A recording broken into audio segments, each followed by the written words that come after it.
Bismillahirrahmanirrahim. Assalamualaikum warahmatullahi wabarakatuh. Selamat pagi, salam sejahtera bagi kita sekalian. Shalom, salve, Om Swastiastu. Salam kebajikan, rahayu, rahayu. Yang saya hormati, Saudara Wakil Presiden Republik Indonesia, Saudara Gibran Rakabuming Raka, beserta Ibu Selvi Ananda Putri. Presiden ke-6 Republik Indonesia, Jenderal TNI Purnawirawan Profesor Dr. Susilo Bambang Yudhoyono. Presiden Republik Indonesia ke-7, Bapak Insinyur Joko Widodo. Wakil Presiden Republik Indonesia ke-6, Jenderal TNI Purnawirawan Tri Sutrisno.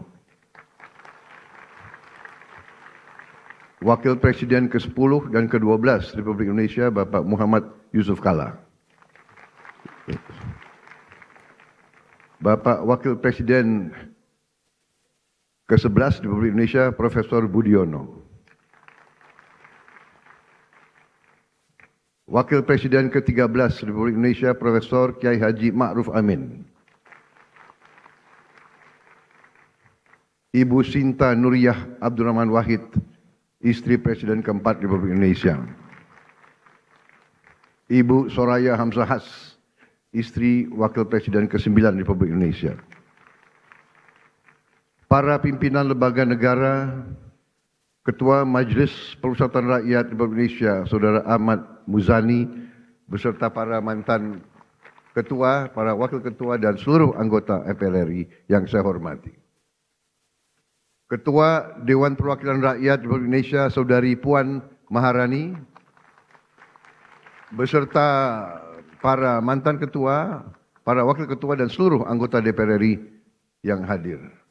Ketua Dewan Perwakilan Daerah Republik Indonesia, Saudara Sultan Bakhtiar Najamuddin, beserta para mantan ketua, para wakil ketua, dan anggota DPD RI yang saya hormati. Ketua Mahkamah Agung Republik Indonesia, Profesor Sunarto yang saya hormati. Ketua Mahkamah Konstitusi Republik Indonesia, Saudara Suhartoyo yang saya hormati. Ketua Komisi Yudisial Republik Indonesia, Profesor Amzulian Rifai yang saya hormati. Ketua Badan Pemeriksa Keuangan Republik Indonesia, Saudari Isma Yatun. Para menteri koordinator, para menteri, kepala badan, pimpinan lembaga, Jaksa Agung, Panglima TNI, Kapolri, Kepala BIN, serta seluruh anggota Kabinet Merah Putih yang saya hormati. Yang terhormat para pimpinan partai politik yang hadir. Partai PDI Perjuangan yang mewakili ketua umumnya,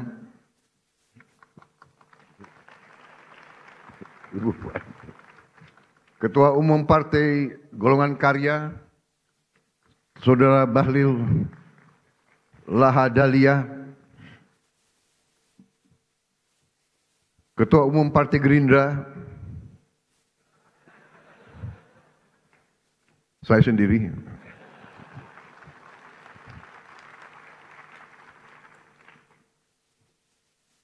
saudara-saudara sekalian, Ketua Umum Partai Amanat Nasional, Saudara Zulkifli Hasan, Ketua Umum Partai Demokrat, Saudara Agus Harimurti Yudhoyono, Ketua Umum Partai Kebangkitan Bangsa, Saudara Abdul Muhaimin Iskandar, Presiden Partai Keadilan Sejahtera, Saudara Muzamil Yusuf, Ketua Umum Partai Nasional Demokrat, Saudara Surya Paloh, para duta besar negara sahabat yang saya hormati, para ketua Parlemen negara sahabat, Speaker of the House of Representatives from Malaysia, His Excellency Tan Sri Dato' Dr. Johari bin Abdul dari Parlemen Malaysia, Speaker of Legislative Council of Brunei, His Excellency Dato Seri Setia Awang Haji Abdul Darussalam Rahman. Speaker of the Parliament of Singapore, His Excellency Mr. Seah Kian Peng. Speaker of the National Parliament of Timor-Leste, Her Excellency Miss Maria Fernanda Lai. Yang saya hormati dan saya banggakan rekan-rekan pers media dari dalam dan luar negeri, para tamu undangan yang saya hormati, para wakil-wakil rakyat yang hadir, saudara-saudara sekalian yang saya cintai, seluruh rakyat Indonesia, sebangsa dan setanah air dimanapun engkau berada pada hari ini. Saudara-saudara sekalian yang saya hormati, pada tanggal 17 Agustus 2025, 80 tahun sudah para pendiri bangsa Indonesia mendeklarasikan kemerdekaan Indonesia. Proklamasi tanggal 17 Agustus 1945 adalah momen penting dalam perjuangan panjang bangsa ini untuk berdiri di atas kaki kita sendiri. Setelah deklarasi kemerdekaan 17 Agustus 1945, bangsa kita berperang selama 5 tahun. Kita berperang merebut kemerdekaan dengan senjata dan dengan diplomasi, dengan semua kekuatan kita, hingga kedaulatan kita benar-benar dapat kita rebut dan diakui pada tahun 1949. Sejak itu, para pendahulu saya, Presiden Republik Indonesia pertama hingga Presiden Republik Indonesia yang ketujuh, bekerja keras membangun bangsa Indonesia. Bekerja keras untuk mewujudkan bangsa yang adil dan makmur. Presiden Soekarno telah memimpin perjuangan pembentukan Negara Kesatuan Republik Indonesia dan berhasil mempertahankan keutuhan wilayah Republik Indonesia di tengah berbagai intervensi dan invasi dari negara-negara asing. Presiden Soekarno juga berhasil mengintegrasikan Irian Barat ke dalam NKRI. Presiden Soeharto melaksanakan pembangunan ekonomi yang merata dari Sabang sampai Merauke. Berhasil mewujudkan swasembada pangan dan meletakkan dasar-dasar industrialisasi ekonomi dan menurunkan kemiskinan ekstrim. Presiden Habibie mengenalkan kita ke arah teknologi tinggi, mampu menjaga stabilitas ekonomi di tengah krisis multidimensi tahun 1998. Presiden Abdurrahman Wahid menjaga stabilitas bangsa, berhasil memperkokoh kerukunan antara suku, agama, dan ras, sehingga jati diri bangsa Indonesia sebagai bangsa majemuk dalam keharmonisan terbentuk secara kuat dan kokoh. Presiden Megawati menyelesaikan proses pemulihan ekonomi akibat krisis ekonomi dan moneter yang berkepanjangan, menyelesaikan ribuan kasus perusahaan-perusahaan yang kolaps akibat krisis moneter 1998, dan melaksanakan pemilihan umum secara langsung untuk pertama kalinya, serta memperkuat lembaga-lembaga negara. Presiden Susilo Bambang Yudhoyono mengatasi kerawanan ekonomi karena krisis keuangan dunia 2008. Berhasil menyelesaikan konflik Aceh dan meletakkan dasar yang kuat untuk pembangunan ekonomi yang adil, merata, dan terencana. Presiden Joko Widodo membangun berbagai infrastruktur penting, meningkatkan konektivitas antara sentra-sentra ekonomi, memimpin kita di saat yang kritis, yaitu pandemi COVID-19, sehingga Indonesia termasuk salah satu negara yang paling cepat pulih dari dampak pandemi, keluar dari kesulitan ekonomi, dan juga beliau merintis pembangunan ibu kota negara Nusantara dan meletakkan dasar strategi hilirisasi sumber daya alam Indonesia. Seluruh presiden pendahulu saya bersama pemerintah yang mereka pimpin berupaya mewujudkan Indonesia yang lebih dekat dengan cita-cita kemerdekaan kita, yaitu negara yang merdeka, berdaulat, adil, dan makmur. negara yang sesuai dengan cita-cita pembentukan negara kita, yang tercantum dalam pembukaan Undang-Undang Dasar 1945, yaitu negara yang melindungi segenap bangsa Indonesia dan seluruh tumpah darah Indonesia, memajukan kesejahteraan umum, mencerdaskan kehidupan bangsa, dan melaksanakan ketertiban dunia yang berdasarkan kemerdekaan, perdamaian abadi, dan keadilan sosial. Saudara-saudara sekalian yang saya hormati, tujuan kita merdeka adalah untuk merdeka dari kemiskinan, untuk merdeka dari kelaparan, merdeka dari penderitaan. Negara kita harus bisa berdiri di atas kaki kita sendiri. Negara kita harus berdaulat secara ekonomi dan mampu memenuhi kebutuhan pangan kita sendiri. Negara kita diberi karunia oleh Allah SWT sumber daya yang melimpah ruah. Tantangan kita adalah menjaga dan mengelola kekayaan kita agar cita-cita kemerdekaan kita dapat terwujud dalam waktu sesingkat-singkatnya. Hadirin sekalian, hari ini 299 hari yang lalu saya berdiri di sini dan diambil sumpah oleh MPR di hadapan wakil-wakil rakyat Indonesia, di hadapan rakyat Indonesia, dan terutama di hadapan Tuhan Yang Maha Kuasa. Bersama wakil presiden saya, Saudara Gibran Rakabuming Raka. Dan di hari yang hikmat ini, saya kembali berdiri di depan saudara-saudara, di depan wakil-wakil rakyat, untuk menyampaikan laporan kerja pemerintahan yang saya pimpin dan lembaga-lembaga negara. Pertama, saya ingin menyampaikan bahwa transisi kepemimpinan nasional dari Presiden Joko Widodo ke pemerintahan yang saya pimpin berjalan dalam semangat persatuan, penuh kehormatan dan kedewasaan politik. Peralihan kepemimpinan yang diakui dunia sebagai peralihan yang lancar dan sangat baik adalah bukti demokrasi kita matang dan kuat. Tidak semua negara mampu melaksanakan transisi kepemimpinan dengan baik dan lancar seperti kita. Di mana-mana ketika saya berada di luar negeri, banyak pemimpin negara sahabat bertanya kepada saya, "How did you do it? How did Indonesia manage?" Saya sampaikan ke mereka, kita berhasil karena kita menganut demokrasi yang khas Indonesia. Demokrasi yang sejuk, demokrasi yang mempersatukan, bukan demokrasi yang saling gontok-gontokan, saling menjatuhkan, saling maki-memaki, saling menghujat, bukan demokrasi yang saling membenci. Inilah yang harus kita pegang teguh. Demokrasi warisan nenek moyang kita adalah demokrasi yang sesuai dengan budaya kita.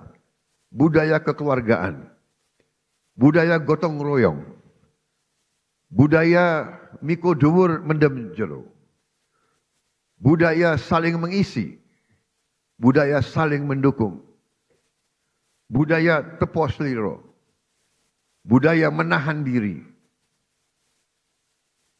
budaya yang iso rumongso, bukan rumongso iso. Kita paham dan mengerti bahwa dalam suatu negara modern perlu ada pengawasan, perlu ada transparansi dalam menjalankan kekuasaan. Kita paham sejarah umat manusia. Jika ada kekuasaan yang tidak diawasi, maka kekuasaan akan menjadi korup. Kekuasaan yang absolut akan menjadi korup secara absolut. Kita paham bahwa korupsi adalah masalah besar di bangsa kita. Perilaku korupsi ada di setiap eselon birokrasi kita. Ada di setiap institusi dan organisasi pemerintahan. Perilaku korup ada di BUMN kita. Ada di BUMD kita. Ini bukan fakta yang harus kita tutup-tutupi. Setelah 299 hari saya memimpin pemerintahan eksekutif, saya semakin mengetahui berapa besar tantangan kita. Berapa besar penyelewengan yang ada di lingkungan pemerintahan kita. Hal ini tidak baik, tapi harus saya laporkan kepada para wakil-wakil rakyat Indonesia.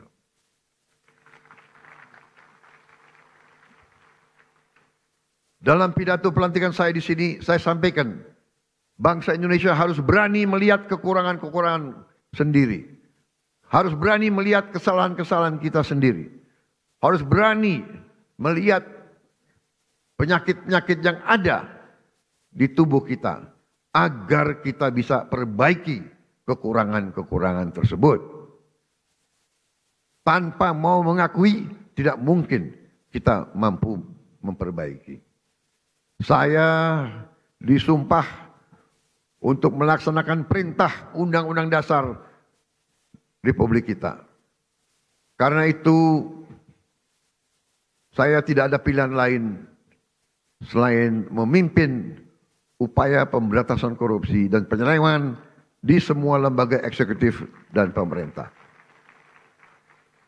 Itulah sebabnya pada awal tahun 2025 ini kami telah identifikasi dan telah selamatkan 300 triliun uang, 300 triliun rupiah dari APBN yang kami lihat rawan diselewengkan. Di antaranya anggaran perjalanan dinas luar dan dalam negeri yang begitu besar, anggaran alat tulis kantor yang begitu besar, dan berbagai anggaran yang selama ini jadi sumber korupsi dan sumber bacaan. Efisiensi ini diperintah oleh Undang-Undang Dasar kita, yaitu ayat 4 pasal 33 Undang-Undang Dasar Negara Republik Indonesia. 300 triliun rupiah kami geser untuk hal-hal yang lebih produktif dan langsung bisa dirasakan rakyat banyak. Majelis yang terhormat, sebagai Presiden Republik Indonesia, saya bertanggung jawab atas pemerintahan eksekutif. Saya berkewajiban menegakkan hukum demi keselamatan bangsa. Saat ini kita menghadapi realita terjadi kebocoran kekayaan negara kita dalam skala yang sangat besar. Kita mengalami suatu kondisi yang saya sebut net outflow of national wealth. Janganlah kita menghabiskan tenaga kita untuk mencari siapa yang salah. Kita tidak ada waktu. Kita tidak punya cukup energi untuk mencari kesalahan orang. Pemerintah yang saya pimpin harus memusatkan diri untuk mencari solusi yang tepat dan cepat atas masalah pokok ini. Ibarat sebuah badan, kalau darahnya terus mengalir keluar, maka pada suatu titik badan itu akan mati. Kalau mengalirnya kekayaan kita ke luar negeri, kita biarkan terus-menerus, kita berpotensi jadi negara gagal. Karena itu saya berkewajiban untuk mengambil langkah-langkah yang perlu, walaupun itu sulit dan juga tidak populer bagi pihak-pihak tertentu. Saya harus mengambil langkah-langkah untuk menyelamatkan kekayaan negara agar bisa digunakan untuk kepentingan bangsa kita di hari ini dan di hari esok. Untuk kepentingan generasi sekarang dan generasi mendatang.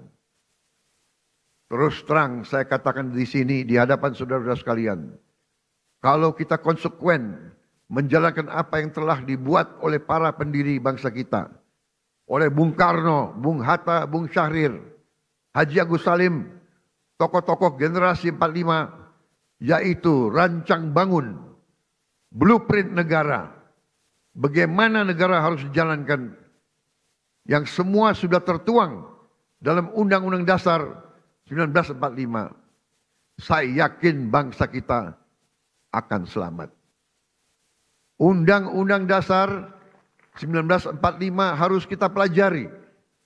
Undang-Undang Dasar 1945 janganlah menjadi mantra, janganlah menjadi slogan, hanya di bibir kita teriak-teriak terus.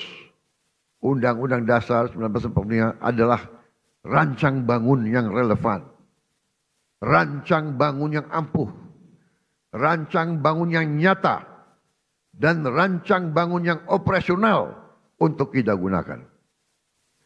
Saya melihat ada kecenderungan dari sebagian kaum elit Indonesia, sebagian orang-orang yang memandang dirinya paling pinter di republik ini.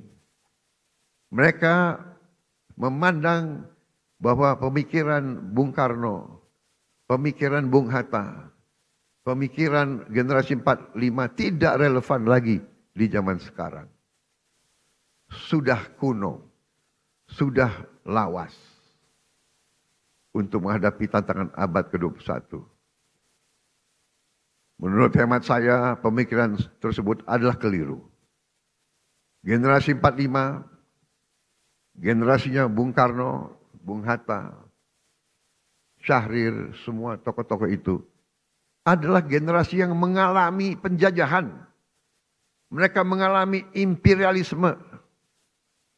Mereka sadar dan mereka merasakan, melihat bahwa kekayaan Indonesia diangkut ratusan tahun keluar dari Nusantara ini. Karena itu mereka menyusun rancang bangun. Mereka buat dokumen yang tidak terlalu panjang, tapi sangat eksplisit menjelaskan bagaimana kita harus laksanakan ekonomi kita dan demokrasi kita.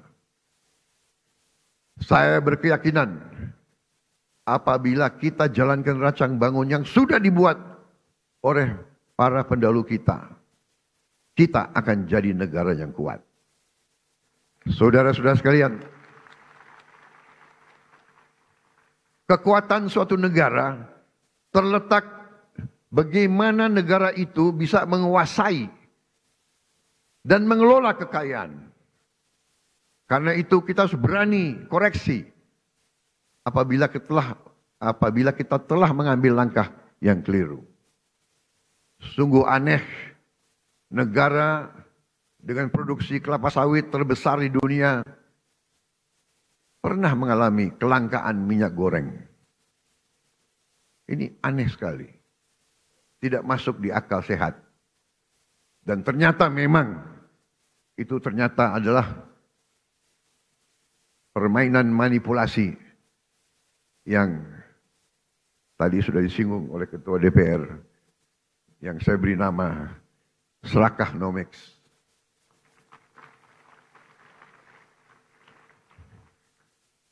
Negara produsen kelapa sawit terbesar di dunia berminggu-minggu, hampir berapa bulan kelapa sawit langka. Saudara, juga sungguh aneh. Kita subsidi pupuk, subsidi alat pertanian, subsidi pestisida, subsidi irigasi, waduk. Kita subsidi beras, tapi harga pangan kadang-kadang tidak terjangkau oleh sebagian rakyat kita. Keanehan-keanehan ini bisa terjadi karena ada distorsi dalam sistem ekonomi kita. Adalah penyimpangan bahwa sistem ekonomi yang diamanatkan oleh Undang-Undang Dasar 1945, terutama di pasal 33 ayat 1, 2, dan 3, telah kita abaikan. Seolah-olah ayat-ayat dalam pasal itu tidak relevan dalam kehidupan kita yang modern di abad ke-21 ini. Saudara-saudara sekalian, setelah saya pelajari secara mendalam, saya berkeyakinan Undang-Undang Dasar kita, terutama pasal-pasal yang saya sebut pasal-pasal pengaman, seperti pasal 33 ayat 1, 2, 3, dan 4, adalah benteng pertahanan ekonomi kita. Ayat 1, perekonomian disusun sebagai usaha bersama berdasar atas azas kekeluargaan. Azas kekeluargaan, bukan azas konglomerasi.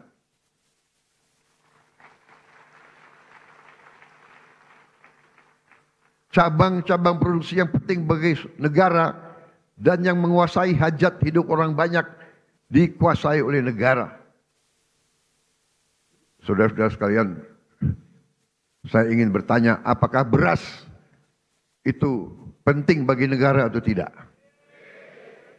Menguasai atau tidak hajat hidup orang banyak? Apakah penggilingan padi itu penting bagi negara? Apakah penggilingan padi itu hajat hidup orang banyak? Tapi ada sementara, tidak semua, saya harus fair, ada sementara pengusaha-pengusaha yang justru memanfaatkan kekuatan mereka, kekuatan modal mereka untuk dominasi dan manipulasi kehidupan rakyat, dan ini tidak bisa kita terima.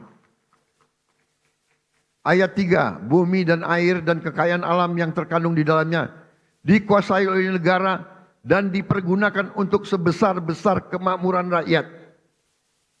Saudara-saudara, ayat 4, perekonomian nasional diselenggarakan berdasar atas demokrasi ekonomi dengan prinsip kebersamaan, efisiensi, berkeadilan. Jadi efisiensi ini perintah Undang-Undang Dasar. Tapi ada yang demo lawan efisiensi. Berwawasan lingkungan, kemandirian, serta dengan menjaga keseimbangan kemajuan dan kesatuan ekonomi nasional. Saudara-saudara, ketika kita tidak konsekuen menjalankan undang-undang dasar kita, terjadilah distorsi ekonomi.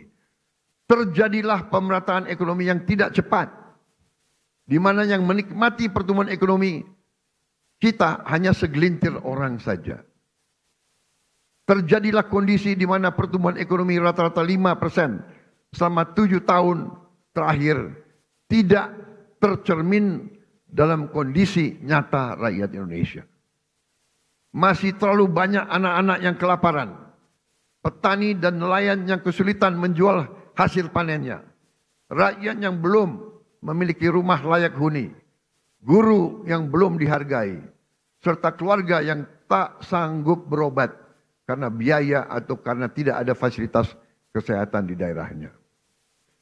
Namun, ketika kita konsekuen menjalankan undang-undang dasar kita dalam 299 hari ini, alhamdulillah saya dapat melaporkan bahwa kita telah mencapai berbagai kemajuan yang cukup berarti.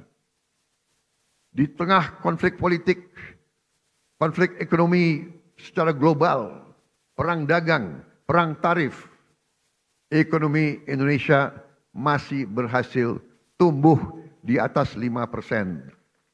Tumbuh dalam 5,12%. Dan para pakar yakin bahwa ini akan semakin meningkat di saat-saatnya akan mendatang.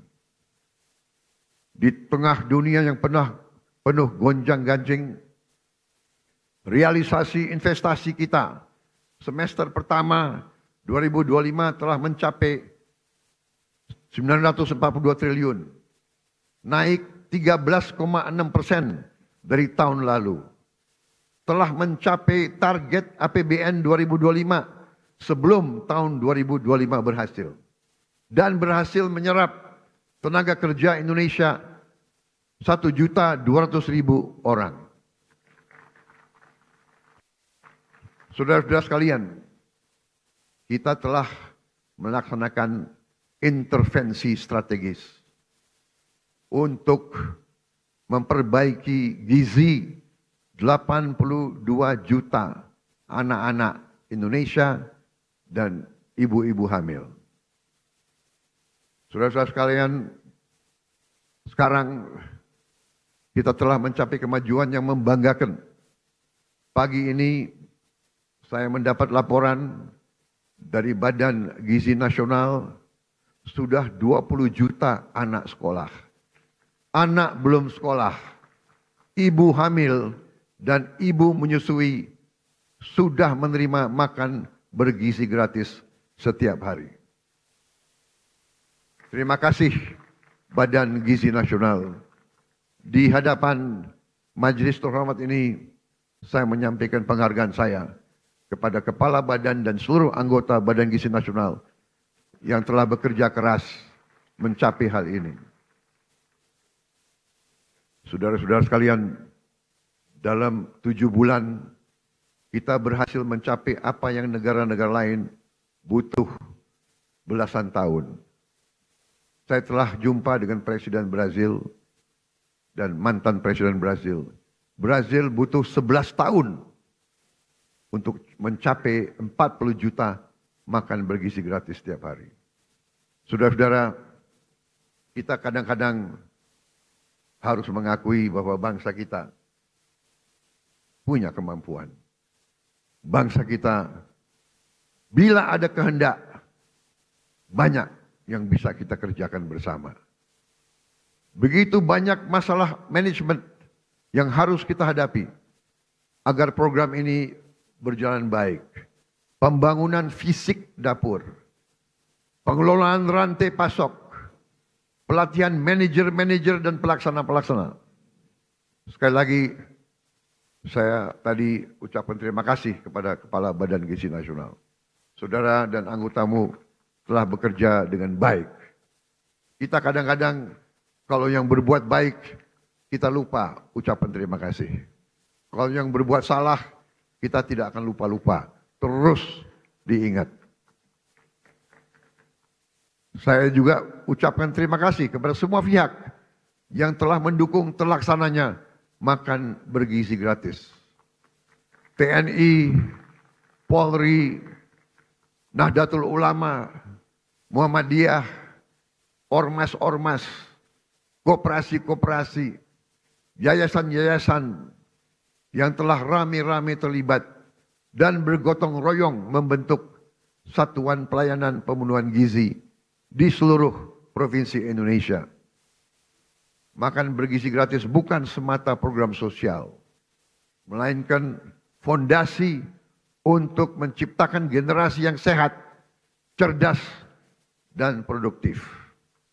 PBB mengatakan bahwa MBG adalah investasi terbaik yang bisa dilakukan oleh sebuah bangsa. Walau baru berjalan 8 bulan, hasil dari makan bergizi gratis mulai terasa. Angka kehadiran anak di sekolah meningkat. Prestasi anak-anak di sekolah meningkat.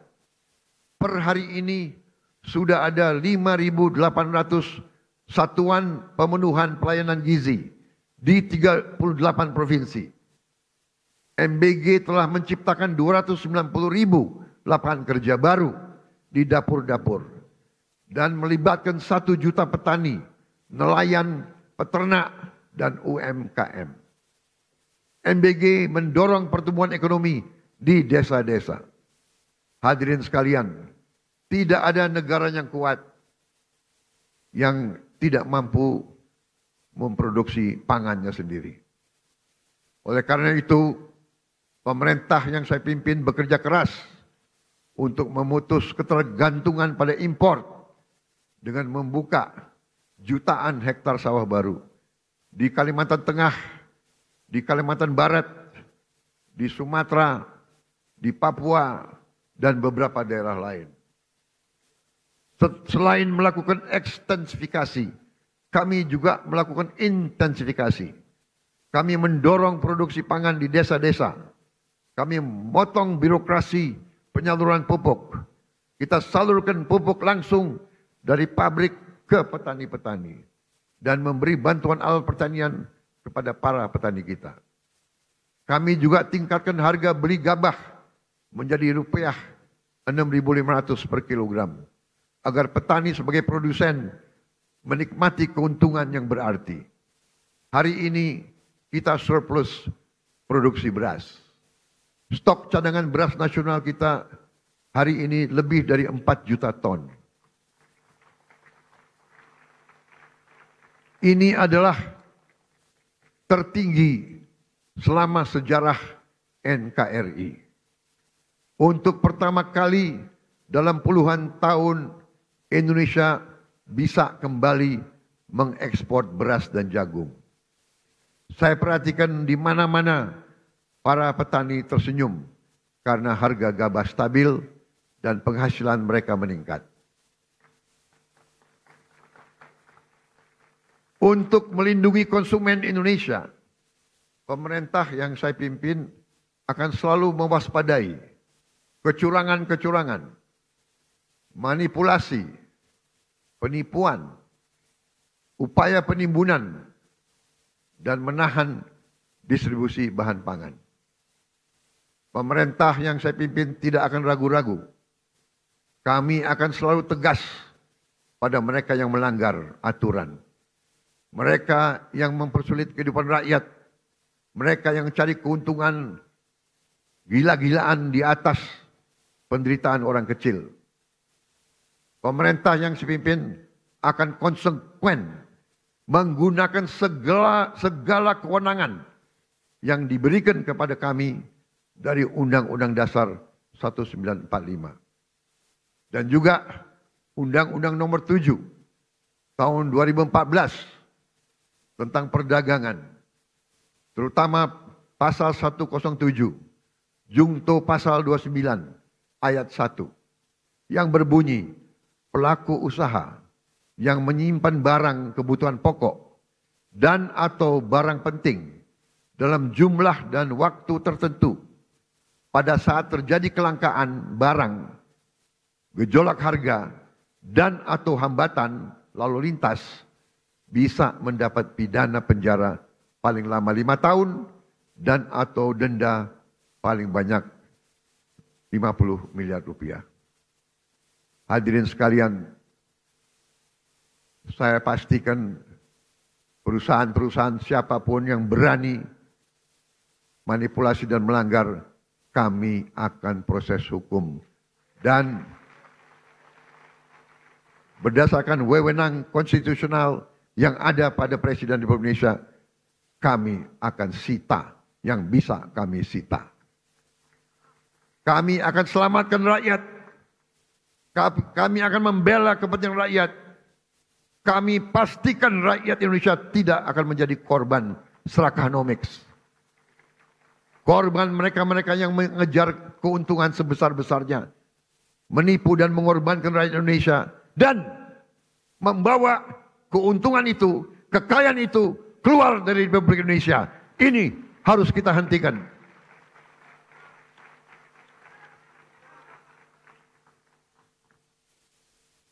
Selama saya menjabat Presiden Republik Indonesia, jangan pernah anggap yang besar dan yang kaya bisa bertindak seenaknya.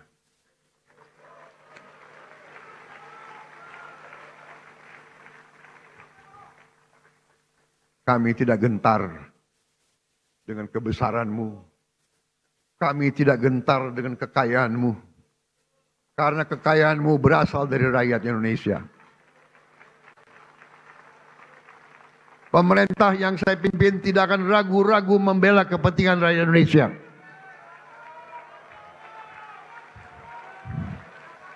Kita akan gunakan Undang-Undang Dasar 1945 pasal 33 yang sudah sangat jelas cabang-cabang produksi yang penting bagi negara dan yang menguasai hajat hidup orang banyak dikuasai oleh negara.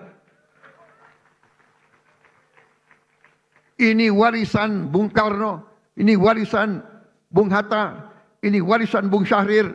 Saya yakin mereka berada di atas kebenaran.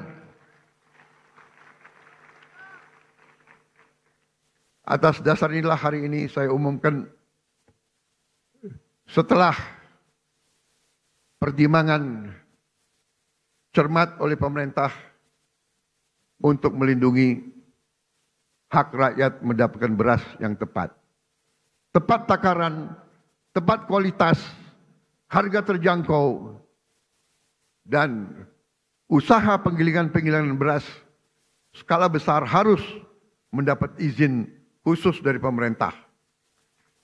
Kalau mereka masih mau bergerak di bidang ini.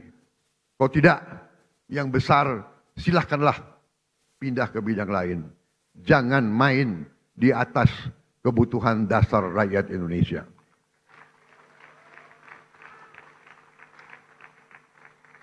Saudara-saudara sekalian yang saya hormati, dalam 10 bulan terakhir, saya bersama Kabinet Merah Putih berupaya memerangi kemiskinan dengan pendekatan holistik, pendekatan menyeluruh. Kami ingin angka kemiskinan ekstrem segera turun ke 0% dalam tempo sesingkat-singkatnya. Karena itu untuk pertama kali dalam sejarah Republik Indonesia, kami telah membentuk sistem data tunggal sosial ekonomi nasional, DTSEN. DTSEN menjadi pegangan kita. Kami pastikan program-program pemerintah untuk masyarakat miskin tepat sasaran. Dengan DTSEN kami menjaring siapa yang berhak menerima manfaat. Sebelumnya kami dapat laporan bahwa masih ada orang kaya yang menikmati subsidi rakyat. Dengan sekarang kita ingin tepat sasaran. Saudara-saudara sekalian, salah satu upaya kita untuk memutus rantai kemiskinan absolut adalah kita membentuk sekolah rakyat. Kita sudah berhasil membangun dan membuka 100 sekolah rakyat. Kita harapkan tahun depan akan menjadi 200, tahun selanjutnya akan menjadi 300, dan seterusnya. Sekolah rakyat ini diperuntukkan untuk mereka yang dari desil yang terendah. Desil 1, 2. Dari mereka yang benar-benar penghasilannya sangat-sangat rendah. Mereka kita asramakan. Mereka kita berdayakan dengan kualitas pendidikan yang baik. Ini adalah untuk memutus rantai kemiskinan. Anak-anak yang miskin, kalau orang tuanya miskin, mereka tidak perlu untuk terus miskin. Ini yang kita telah upayakan dan ini sedang kita kerjakan sekarang. Bagaimana dengan sekolah-sekolah lain? Kita telah juga membentuk sekolah unggulan. Kita telah membangun dan akan membangun dan selesaikan sekolah unggulan untuk mengejar ketertinggalan kita di bidang sains dan teknologi. Kita bentuk sekolah unggul Garuda, rencananya 20, dan akan ada 80 sekolah unggul Garuda transformasi. Sekolah-sekolah yang sudah ada ikut dalam program ini. Dan kami juga akan menambah SMA Taruna Nusantara terintegrasi di seluruh pelosok negeri. Tahun ini kita juga akan menambah fakultas-fakultas kedokteran di seluruh Indonesia. Kita ketinggalan dalam menghasilkan dokter-dokter dan dokter gigi. Saudara-saudara sekalian, pendidikan sangat penting. Kita juga akan renovasi lebih dari 13.000 sekolah dan 1.400 madrasah. Dan ini masih jauh kurang dari yang kita inginkan.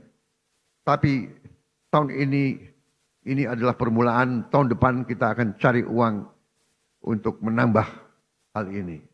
Juga untuk mengejar ketertinggalan kita, tahun ini kita akan sebarkan 288.000 layar pinter smart platform, smart TV yang akan kami distribusi ke sekolah-sekolah hingga ke pelosok-pelosok. Agar anak-anak di desa tertinggal yang tidak ada guru yang bagus bisa dapat mengikuti pelajaran dari guru-guru terbaik yang mengajar secara virtual. Untuk mencetak pemimpin-pemimpin nasional di masa depan, kami juga telah mencanangkan tadi yang saya sebut 20 sekolah unggul Garuda dan 80 sekolah unggul Garuda Transformasi. Saudara-saudara sekalian, kita juga membangun SMA Taruna Nusantara terintegrasi di seluruh pelosok negeri. Untuk mengatasi kekurangan dokter dan dokter spesialis tahun ini akan dibuka 148 prodi di 57 fakultas kedokteran di seluruh Indonesia. Terdiri dari 125 prodi spesialis dan 23 prodi subspesialis. Kita juga akan tambahkan 25 prodi umum dan prodi gigi serta meningkatkan kuota mahasiswa kedokteran yang mendapat beasiswa. Saudara-saudara sekalian, untuk mengatasi perputaran uang yang terkonsentrasi di ibu kota dan kota-kota besar, kami dirikan 80.000 koperasi desa dan koperasi kelurahan merah putih. Koperasi di setiap desa akan meningkatkan ekonomi desa dan menciptakan jutaan lapangan kerja. Koperasi desa kelurahan juga akan meringankan beban hidup masyarakat kita dengan menjual beras murah, minyak goreng murah, LPG bersubsidi, pupuk bersubsidi sesuai dengan harga jual. Kita juga akan membuat rakyat bisa punya akses kepada protein, kepada ikan dan daging dalam harga yang terjangkau. Untuk mempercepat investasi di hilirisasi sumber daya alam dan berbagai bidang strategis, untuk membuka lapangan kerja berkualitas, kami bersama DPR RI telah membentuk apa yang kita sebut Badan Pengelola Investasi Danantara Indonesia. Danantara adalah lembaga pengelola investasi dengan aset dalam pengelolaan lebih dari 1 triliun US dollar. Danantara akan ciptakan jutaan lapangan kerja berkualitas, terutama di bidang hilirisasi. Alhamdulillah, hari ini tingkat pengangguran nasional berhasil turun ke level terendah sejak krisis 1998. Hadirin sekalian, kami juga membangun sistem kesehatan yang lebih adil dan merata. Cek kesehatan gratis telah digunakan hari ini oleh lebih dari 18 juta warga. 66 rumah sakit di 66 kabupaten sedang kami tingkatkan kelasnya. Kawasan ekonomi khusus Sanur kami hadirkan sebagai pusat pelayanan medis bertaraf internasional agar orang Indonesia tidak harus berobat ke luar negeri. Kami tegakkan kedaulatan Indonesia di panggung dunia. Kami putuskan Indonesia bergabung dengan BRICS. Indonesia juga diundang di mana-mana menjadi kehormatan dalam perayaan kemerdekaan India dan perayaan Hari Nasional Prancis. Kami juga berhasil menyelesaikan perundingan dagang Uni Eropa dengan Indonesia, CEPA, yaitu Comprehensive Economic Partnership Agreement, yang sebenarnya adalah Free Trade Agreement, di mana kita bisa akses pasar Eropa dengan tarif nol. Kita juga berunding dengan Amerika. Indonesia aktif memperjuangkan pengakuan Palestina dan memimpin pembahasan solusi dua negara. Saat ini juga 2 pesawat Hercules kita sedang beroperasi di Timur Tengah menerjunkan bantuan-bantuan dari udara ke Gaza. Saudara-saudara sekalian, kami bekerja untuk menegakkan hukum dan keadilan. Salah satu yang penting adalah dalam menegakkan hukum dan keadilan, gaji hakim harus dalam keadaan baik. Kami telah naikkan untuk beberapa hakim sampai dengan 280% peningkatannya. Kami juga tidak segan-segan membongkar kasus-kasus korupsi besar.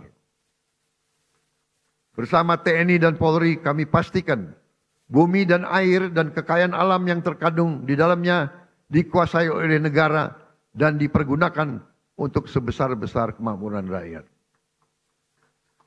Saudara-saudara sekalian, beberapa saat yang lalu, beberapa tahun yang lalu, kita mendapat laporan ada ribuan, ada jutaan perkebunan kelapa sawit yang melanggar hukum, yang menyimpang regulasi. Ada yang membuat perkebunan di hutan lindung. Ada yang tidak melaporkan luasnya perkebunan mereka. Ada yang dipanggil BPKP tidak mau datang.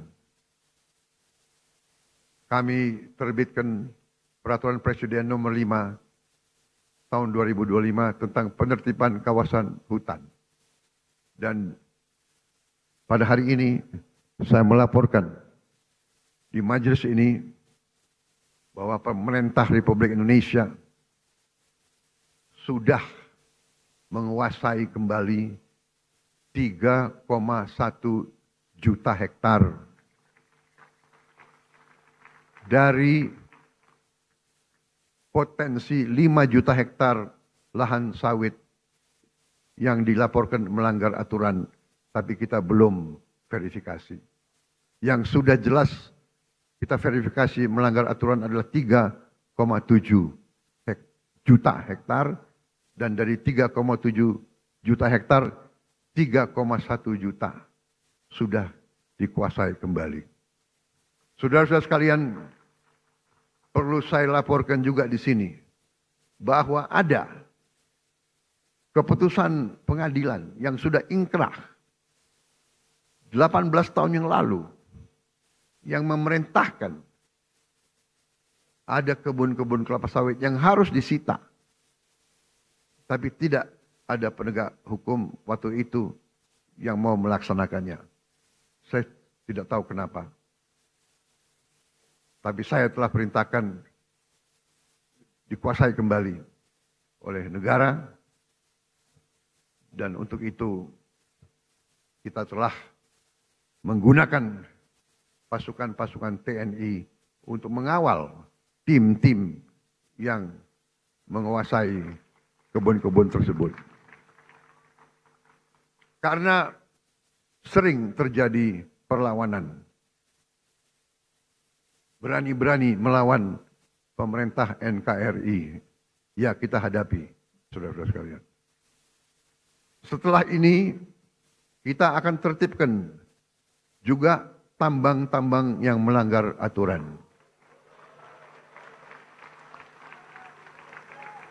Saya telah diberi laporan oleh aparat-aparat bahwa terdapat 1063 tambang ilegal. Dan potensi kekayaan yang dihasilkan oleh 1063 tambang ilegal ini dilaporkan potensi kerugian negara adalah minimal 300 triliun. Saudara-saudara sekalian.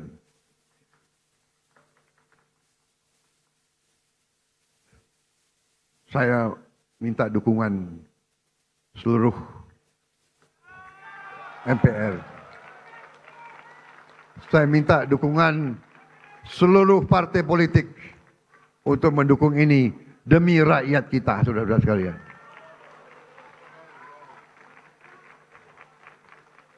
Dan saya beri peringatan, apakah ada orang-orang besar, orang-orang kuat, jenderal-jenderal dari manapun, apakah jenderal dari TNI atau jenderal dari polisi atau mantan jenderal,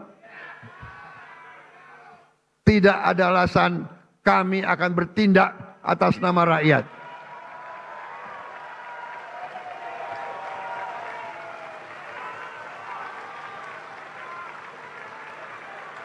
Dan sebagai sesama pimpinan partai, saya ingatkan anggota-anggota semua partai, termasuk partai saya Gerindra, cepat-cepat kalau ada terlibat, Anda jadi justice collaborator. Anda laporan aja, karena walaupun kau Gerindra, tidak akan saya lindungi, saudara-saudara. Kalau ada yang berani, ya, saya telah perintahkan Panglima TNI dan Kapolri, kalau Anda mau ke provinsi ini, pakai pasukan dari provinsi lain. Jangan-jangan ada anak buahmu di kebun-kebun itu.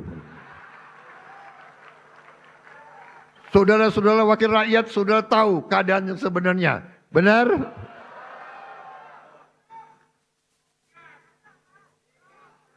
Saya sudah lama jadi orang Indonesia.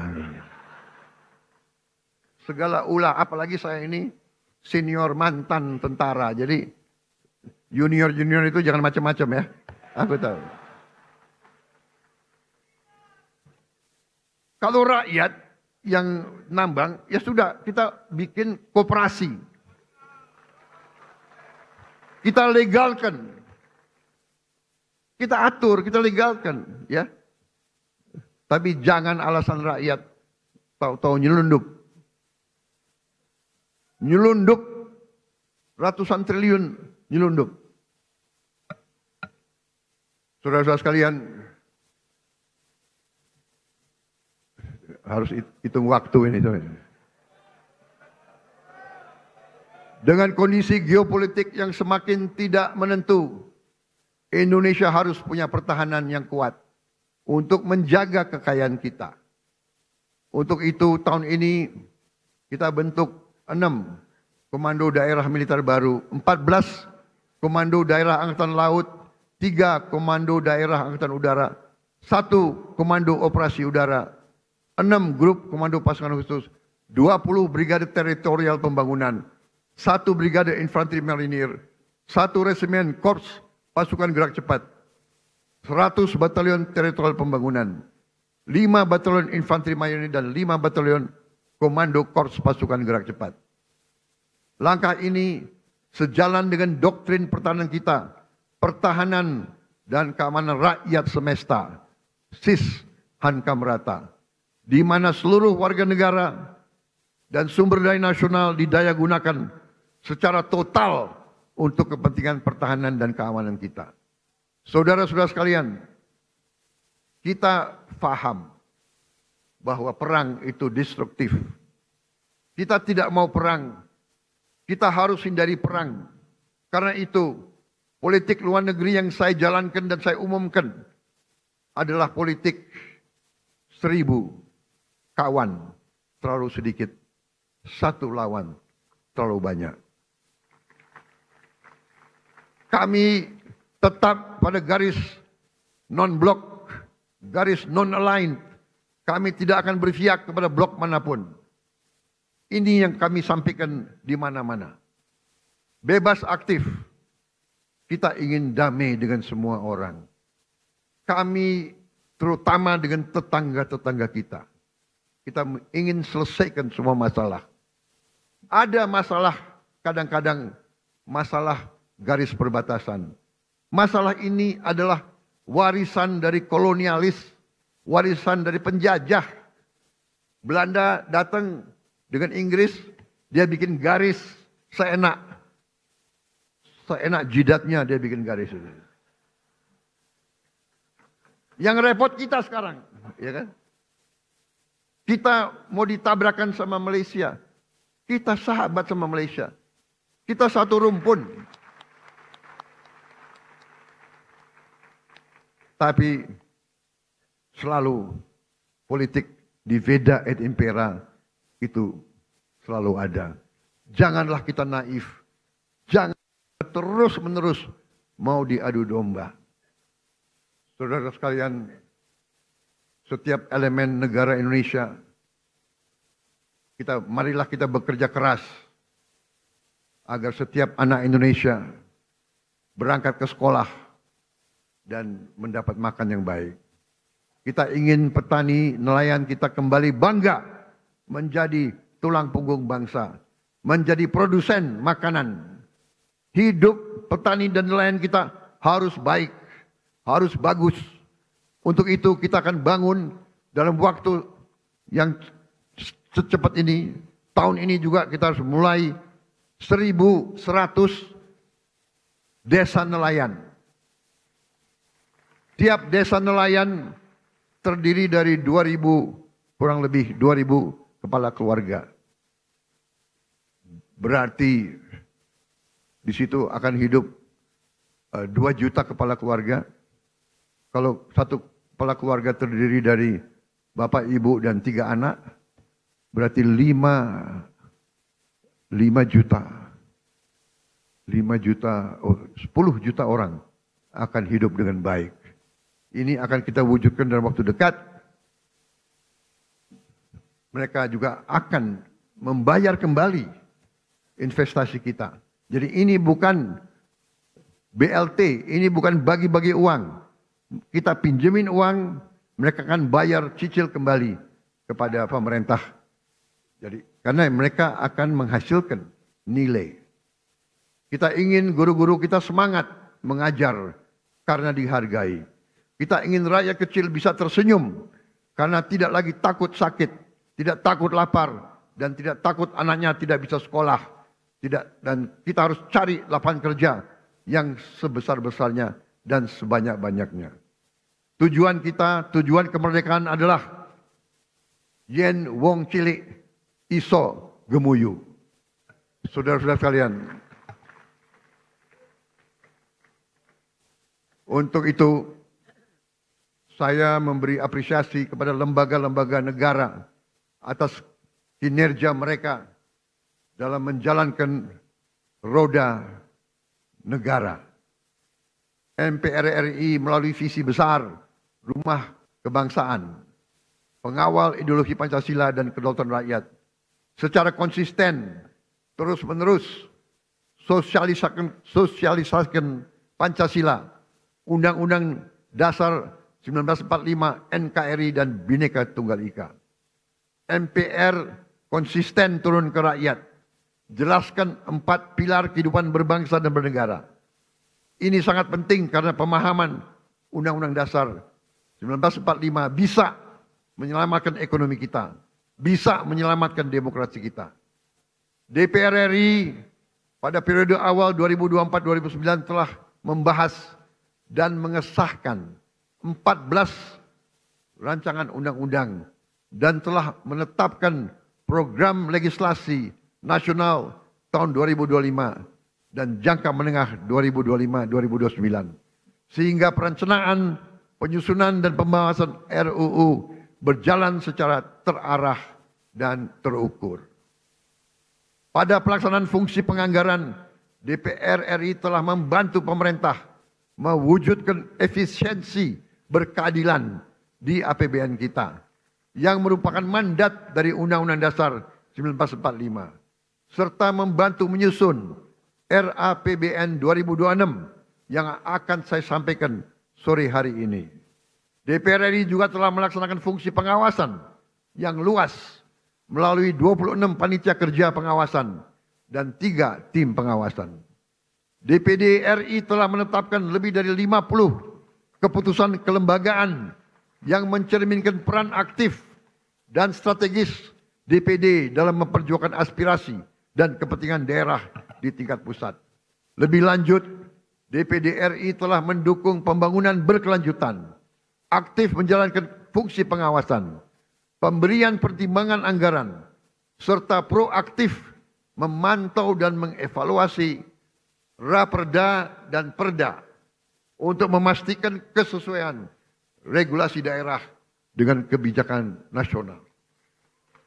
BPK RI telah membuktikan integritasnya dan independensinya dalam pemeriksaan pengelolaan dan tanggung jawab keuangan negara.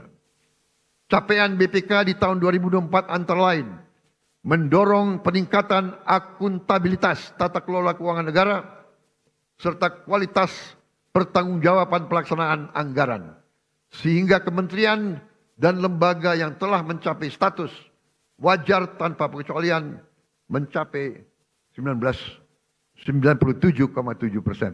untuk tahun anggaran 2024.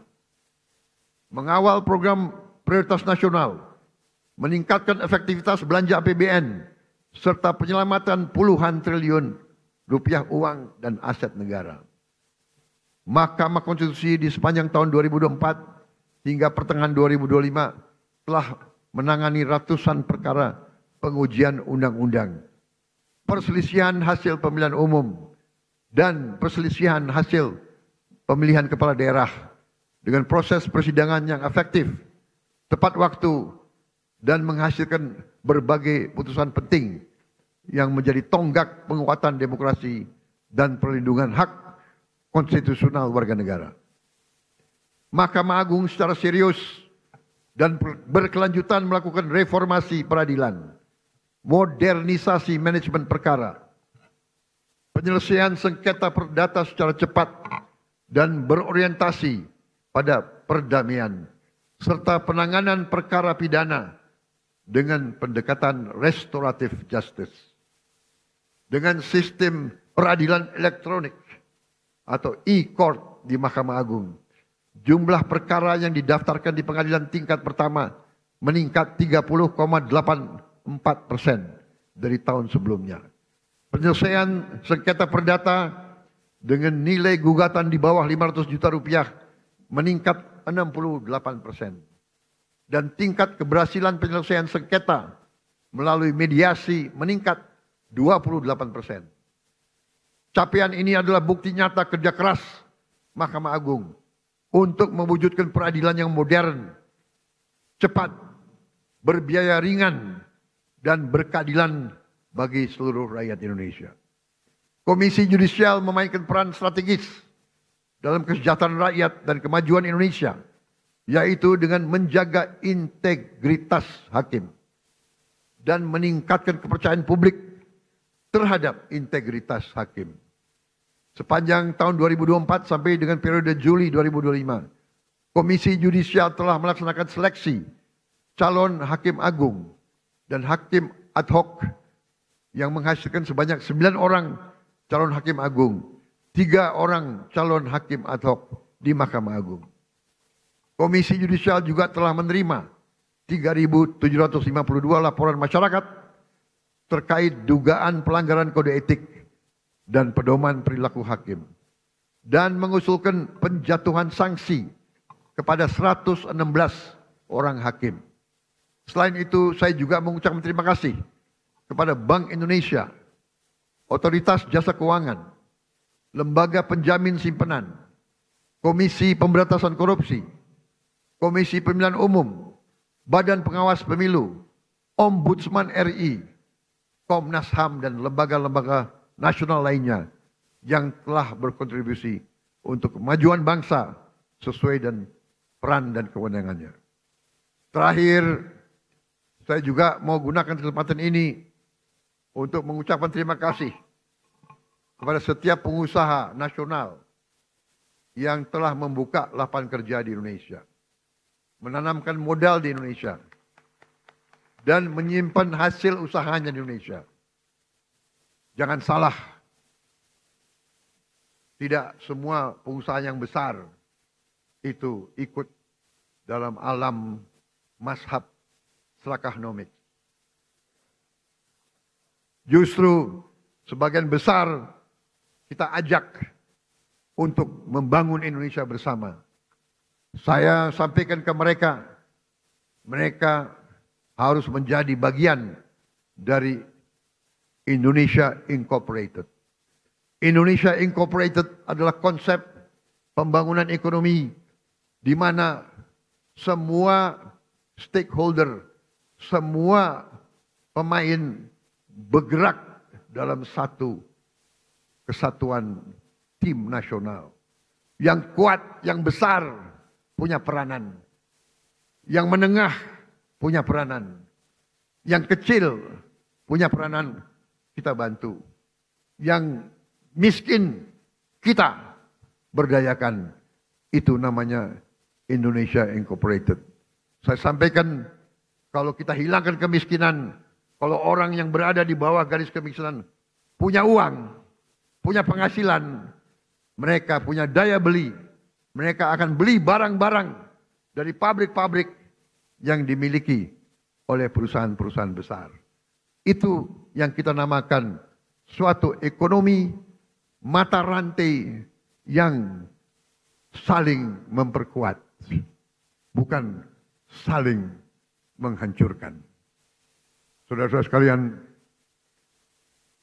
saya percaya dan saya yakin bahwa dengan kita bersatu, dengan kita bergotong royong, dengan kita mencapai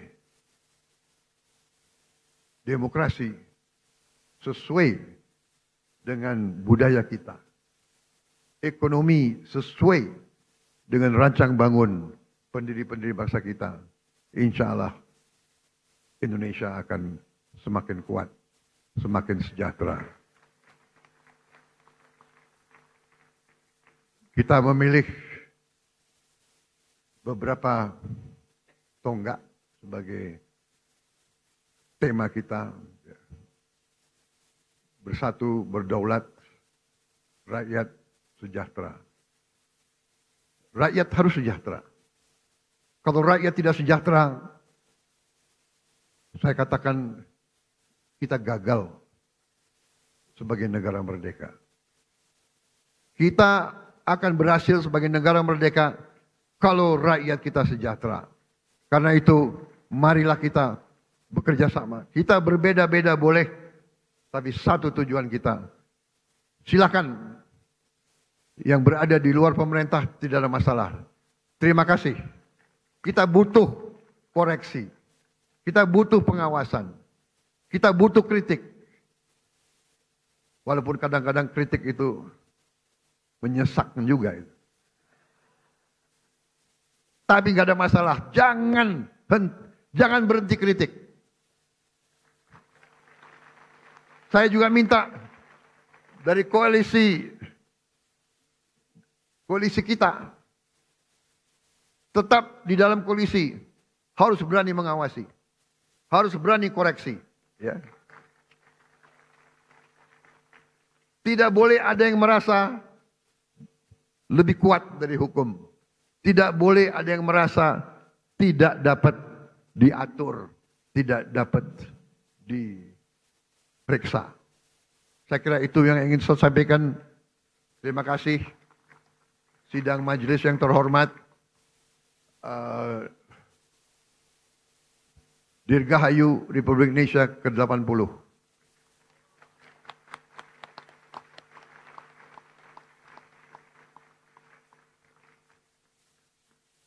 Mungkin inilah tandanya bahwa demokrasi kita kuat, karena saya adalah Presiden ke-8 Republik Indonesia yang akan memimpin perayaan Hari Kemerdekaan yang ke-8 Dasawarsa.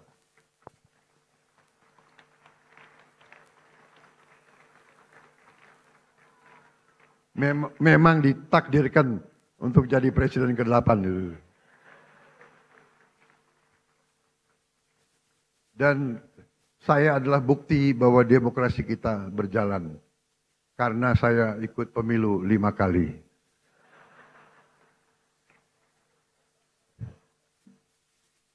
Alhamdulillah 4 kali kalah. Tapi hari ini saya berdiri di depan majelis ini. Terima kasih. Terima kasih, saudara-saudara sekalian. Wassalamualaikum warahmatullahi wabarakatuh.